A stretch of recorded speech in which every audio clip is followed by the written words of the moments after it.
7-7, we're going to find particular solutions using initial conditions. So same idea. We just have an extra step. So this one is kind of to lead you into it. So we have the differential equation is dy over dx equals x over y. And then we have the general solution. So they've already done a lot of the work for you. What we're going to do is find the particular solution with the initial condition f of 5 equals -4. So we are going to be able to take our y and end up, our general y end up with the actual y. So first, when we do these today, we are not going to have plus or minus. We are only going to have one or the other. So for this initial condition, do you think that y is equal to the positive square root or y is equal to the negative square root? Definitely negative, because y equals negative. So that's the first thing I would do, is just rewrite it with the negative square root. And we're not going back to plus or minus. We're only using this version of it. All right, so what are we going to do to find c? Plug in x and y. So we're going to plug in -4 for y, and we're going to plug in 5 for x.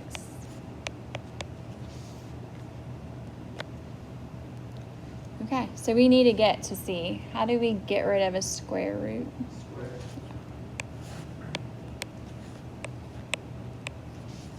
What happens when you square a negative? Yeah. That stressed some people out in my second period today for some reason. All right, and then what should I get on the right side? Good. So what is c? Yes. Okay. So what we'll do is take that c,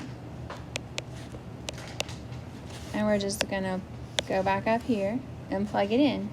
So y is going to be the negative square root of x squared minus 9. Now, I just want you to know it's not always as easy, because a lot of the time, most of the time, we are going to have to find the general form and plug c in later. They gave us some of our information on this one. Okay, so example 2, we have to do all the things. So we're going to find the solution to the differential equation dy over dx equals y squared with initial condition of y of 1 equals 1. All right, so what is the first thing we do when we're solving or we're finding a solution to a differential equation? Separate the variables. So you guys do that on your own. Get the y's on one side and the x's on the other side, please.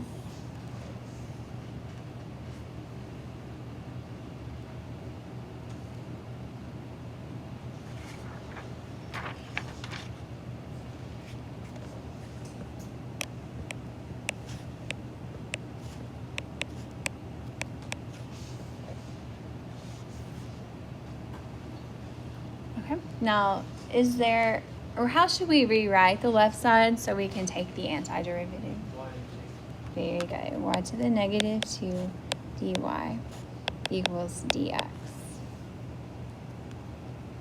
All right. So once we do that, we're ready to do the antiderivative or find the antiderivative. So make sure you write that symbol that you tell whoever is grading your test that that's what you did to get the next step. All right, so y'all find those antiderivatives for me, please.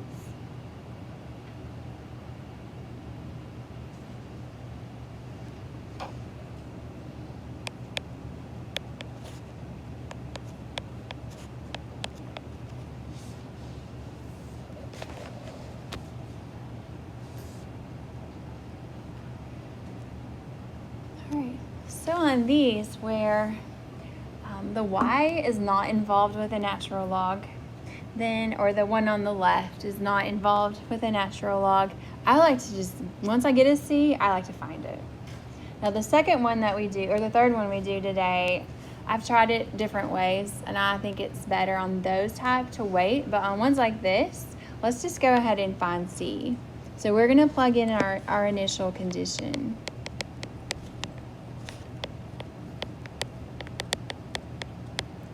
Which is 1, 1.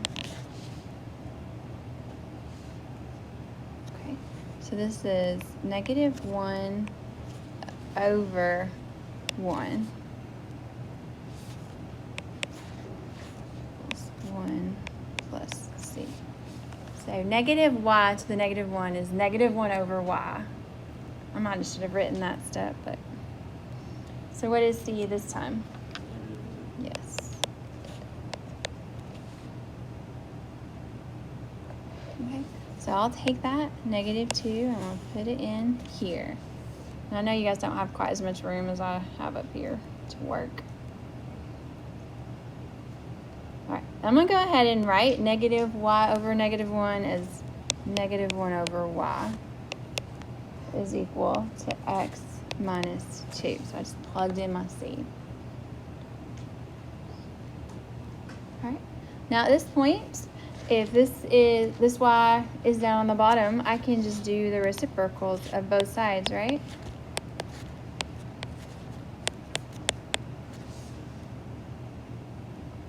All right, and then I can just multiply by that negative 1. And that's my equation, my particular solution to that one. Yeah, we're solving it for y. Now, I was looking at some of the free responses, and you can leave these pretty messy. But if it tells you, to find f of x or find something, then you need to solve for that. We couldn't leave it in this form right here. All right, any other questions? Are y'all okay? Okay. We're going to talk about this baby bird. This is the same baby bird we worked with the other day. It was actually from a free response question, and what we did the first time, we did like part A and B on that free response question, and this is part C.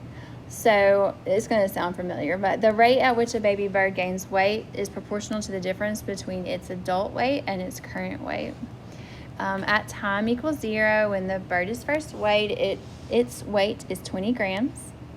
If B of t is the weight of the bird in grams at time t, days after is first weighed, then we have a differential equation that represents the rate of change of the bird's weight. We're going to use separation of variables to find y equals b sub b of t, which is the particular solution to the differential equation with the initial condition of b of 0 equals 20. That's a lot of words. All right, you guys go ahead and separate the variables, please. Get the b's on one side and the t's on the other side.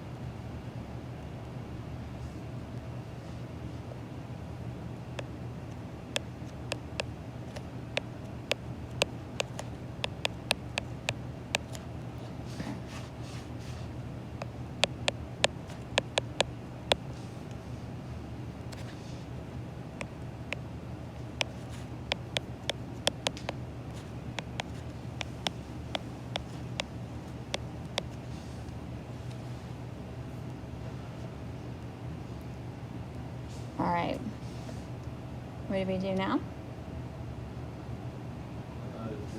Antiderivative. Okay, this takes us to kind of a iffy situation. We could go through and do u substitution. But I feel like at this time that you guys can do this without going through the whole process of u substitution. So if this was just db over b, we would say that the antiderivative is the natural log of the absolute value of b, right? Is that easy? But if this down here doesn't have a derivative of 1, we can't just say that it's the natural log of 100 minus b. We have to take into effect the derivative of what I put in the box. Okay? What is the derivative of 100 minus b? -1. The end. Not the antiderivative, the derivative.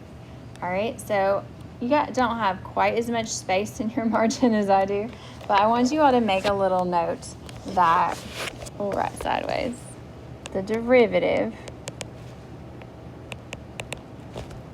of 100 minus b is -1. We have to do something with that -1.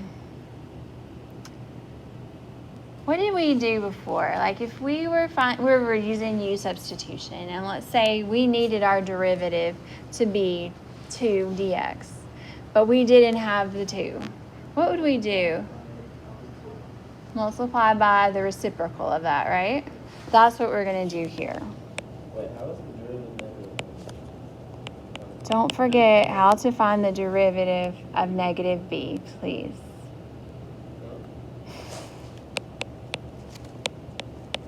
What is the derivative of x?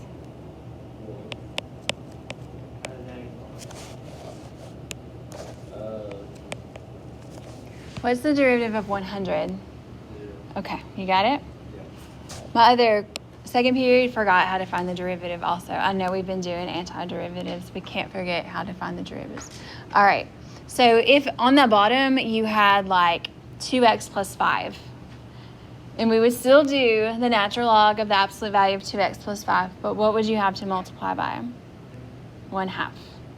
So you're multiplying by the reciprocal of the derivative. All right, so that's what we're going to do. So we are going to do the natural log of the absolute value of 100 minus b. But what do I have to multiply that by? What's the reciprocal of -1? -1.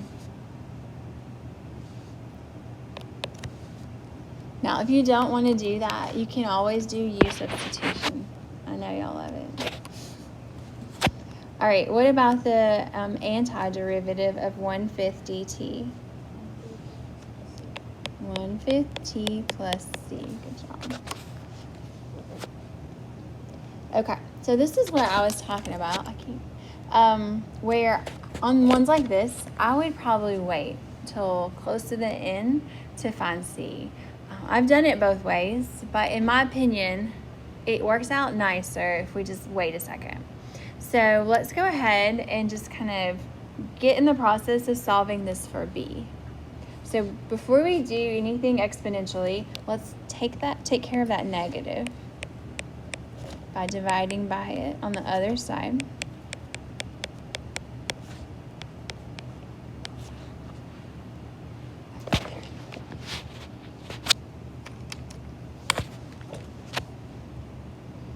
All right, now we want to solve this for b. How do you... Every time you miss that, but every time we change the c, we still leave it c, but just make it a different subscript. Okay, so how do we get rid of a natural log? Raise it to the e. So e to the natural log of all this stuff.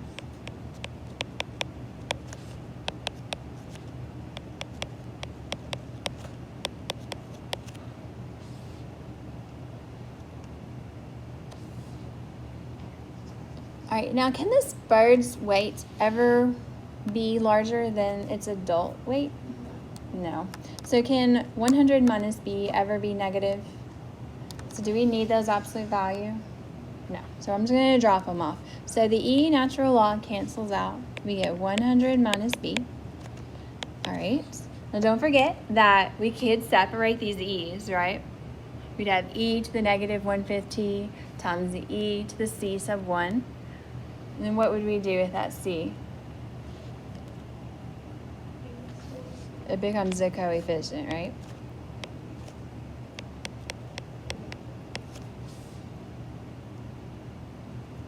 Okay, this is where I would find c.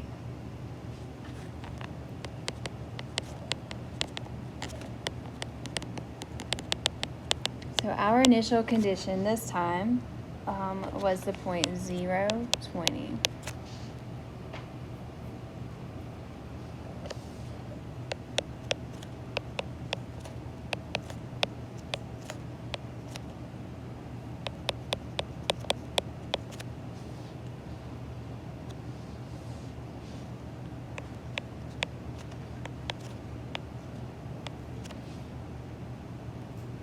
So what's e to the 0? 1. So our c is going to be 80. So what do I do with that 80?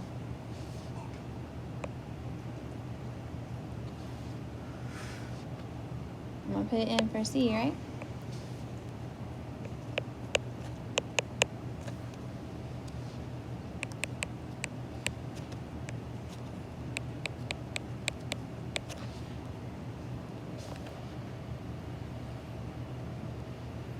Alright, and then to solve this for B, I'm gonna add the B, I'm gonna subtract that 80E to the stuff, and this is what I'm gonna get.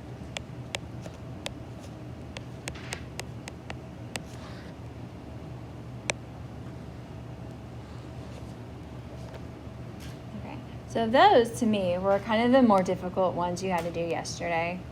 And now we're adding a little extra part on it where you have to find C. So it's challenging. Now, I know you guys have one on the back where it's the same kind of situation, but the equation or the expression is like W minus 300. So for a denominator like dW over W minus 300, do I need to worry about multiplying by anything, the reciprocal of anything?